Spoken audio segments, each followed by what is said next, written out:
نحمده ونصلي على رسوله الكريم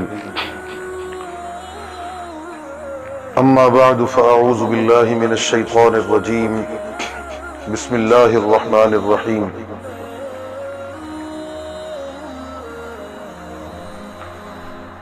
وإذا سألك عبادي عني فإني قريب أجيب دعوة الداع إذا دعان فليستجيبوا لي وليؤمنوا بي لعلهم يرشدون سبحان ربك رب العزة عما يصفون وسلام على المرسلين والحمد لله رب العالمين.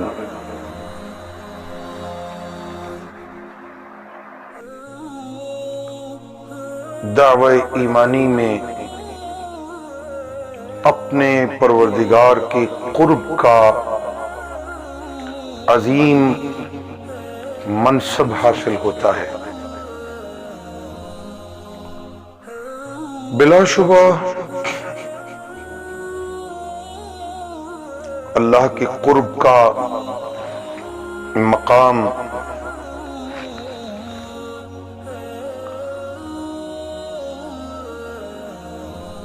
مقرب بندے کو اپنے پروردگار کی جناب سے بہت بڑی رحمتوں کا مستحق بنا دیتا ہے. خداوندی کی بنیادی صفت یہ ہے کہ وہ ہر دم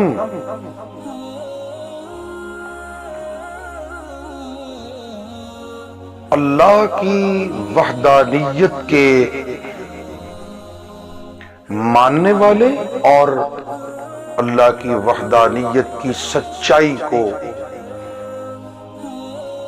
پہنچانے والے اور سنانے والے بن جاتے ہیں.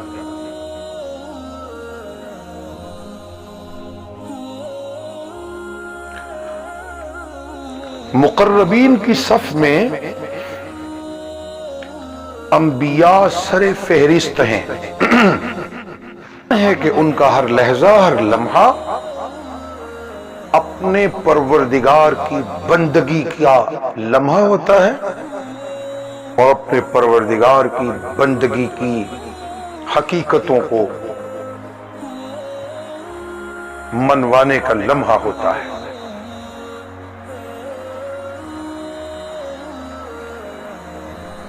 امام الانبیاء صلی اللہ علیہ وآلہ وسلم کو جو مثالی قرب اپنے رب کا ملا ہے وہ قرب کسی عبادت گزار کو حاصل نہیں.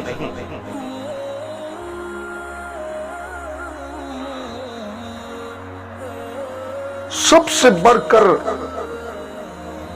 قرب جو ہے وہ امام الانبیاء خاتم النبیین جناب محمد الرسول اللہ صلی اللہ علیہ وسلم کو حاصل ہے. تو انہیں ہمارے مرشد کو قرآن مجید میں اس عظیم ترین قرب کے حامل اپنے عبادت گزار کو اللہ فرماتے ہیں اِنَّا أَنزَلْنَا إِلَيْكَ الْكِتَابَ بِالْحَقِّ فَاعْبُدِ اللَّهَ مُخْلِصًا لَهُ الدِّينَ أَلَا لِلَّهِ الدِّينُ الْخَالِصِ. تو معلوم ہوا کہ مقربین کی ایک بنیادی صفت یہ ہے کہ وہ اللہ کی وحدانیت کے علم بردار ہوتے ہیں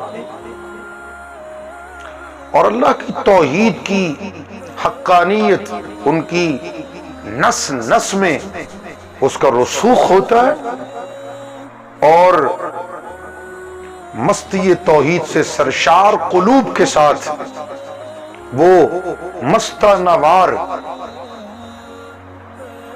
آتش نمرود میں کودتے ہیں اور پھر انہیں قرب خداوندی کی وہ منزل حاصل ہوتی ہے اور صدائیں آتی ہیں یا نار کونی بردن و سلاما علی ابراہیم. آپ اگر حضرت ابراہیم علیہ السلام کی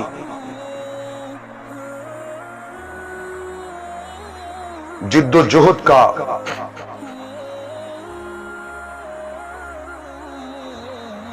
جائزہ لیں تو آپ کی جد و جہد ایمانی کی ابتدا ہی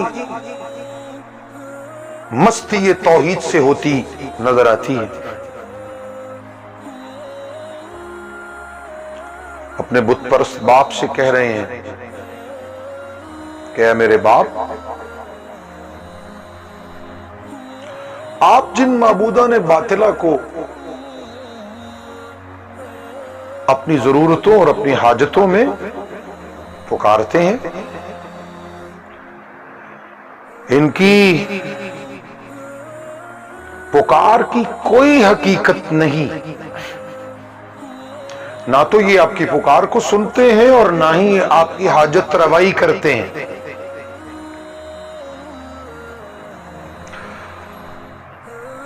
بلکہ ہر ایک حاجت مند کی حاجت روائی صرف اور صرف میرا اللہ کرتا ہے. یہ وہ بنیادی نقطہ ہے جو مقربین کو نمایاں کرتا ہے اللہ کے عبادت گزاروں میں.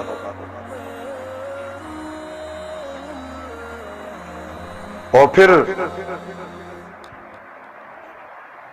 دولت اسے رب کے ہاں قرب دیتی ہے اور نہ ہی کسی صاحب اولاد کی اولاد اسے پروردگار کے ہاں قرب کی دولت سے نوازتی ہے.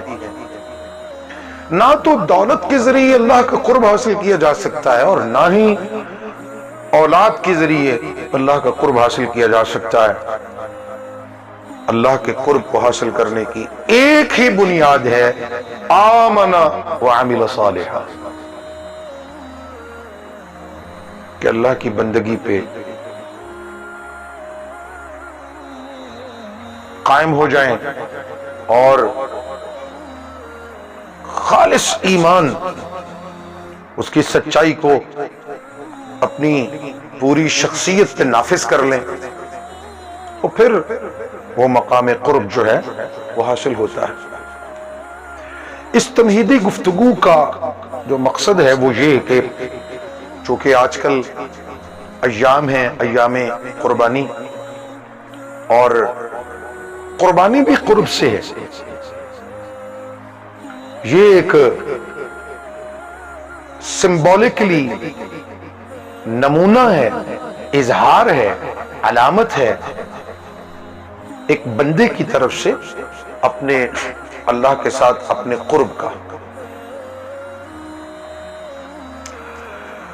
صحابہ نے پوچھا تھا رسول اللہ صلی اللہ علیہ وآلہ وسلم سے، یا رسول اللہ ما هذه الاضاحی، یہ جو جانور ذبح کیے جاتے ہیں ان کی حقیقت کیا ہے؟ تو آپ نے فرمایا تھا سنت ابیکم ابراہیم، یہ تمہارے باپ ابراہیم کی سنت ہے.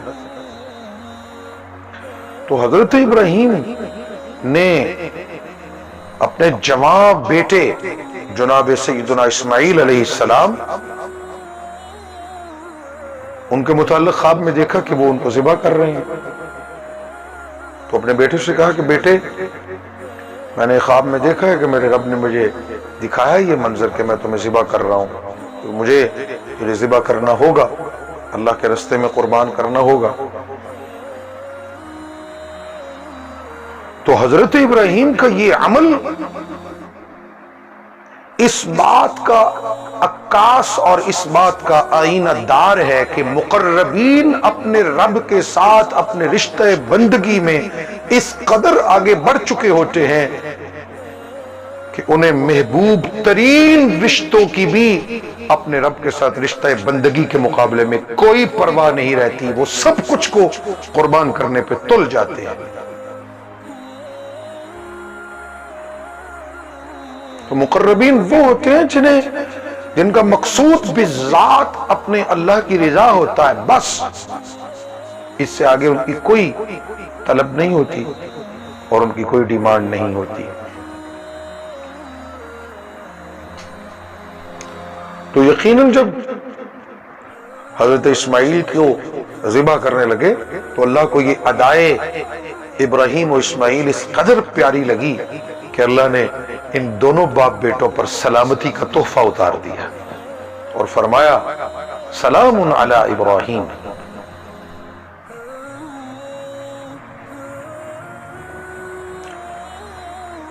ابراہیم پہ سلامتی ہو.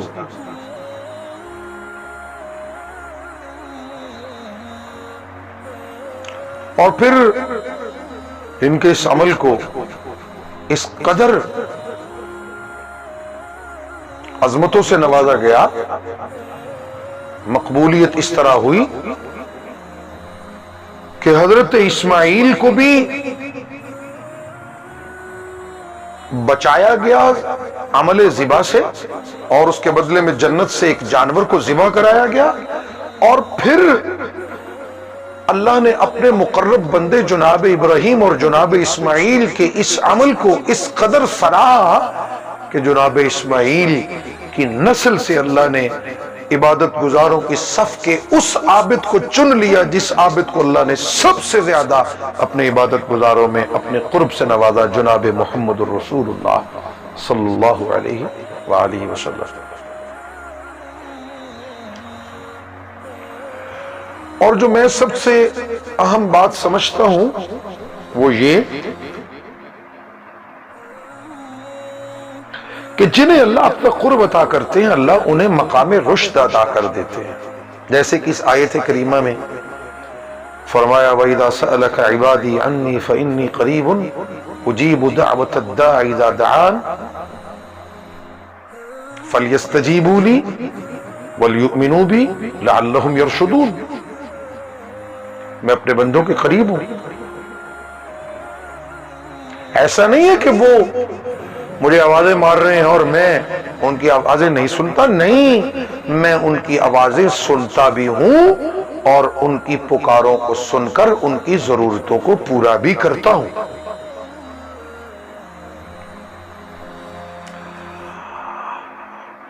اگر میرے بندے میرے احکامات کی سچی فرما برداری بجا لائیں اور ایمان پہ قائم رہیں تو ان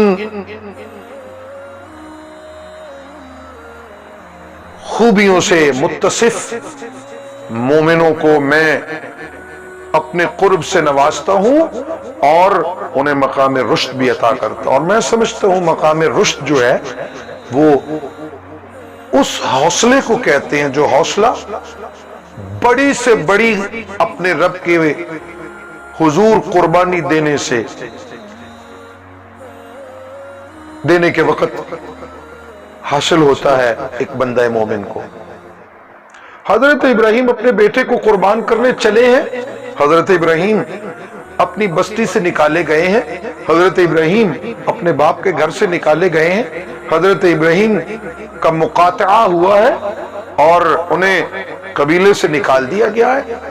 حضرت ابراہیم نے کیا کیا اذیتیں اور کیا کیا تکلیفیں برداشت نہیں کی، لیکن حوصلہ نہیں ہارا، عزم ڈگمگایا نہیں.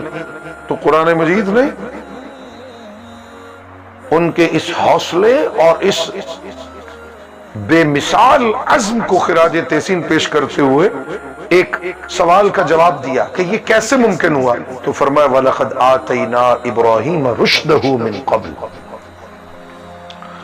تو یہ سب کچھ اس لیے ہوا کہ ہم نے اپنے اس بندے کو مقام رشد سے عطا کر رکھا ہے، مقام رشد عطا کر رکھا ہے. تو میں سمجھتا ہوں جن مومنوں کو رشد کی دولت سے اللہ مالا مال کرتے ہیں وہ آج کے زمانے میں اشاعت التوحید و سنہ کے خادم اور ورکر بن جاتے ہیں. وہ آج کے زمانے میں نوجوانوں نے توحید و سنت کے ورکر اور خادم بن جاتے ہیں اور گلی گلی کوچا کوچا نگر نگر وہ یہ دہائی دینے لگتے ہیں کہ کوئی نبی عالم الغیب نہیں، عالم الغیب اکیلا اللہ ہے. کوئی نبی اور کوئی ولی موت کا جام پینے کے بعد غائبانہ پکاروں کو نہیں سنتے،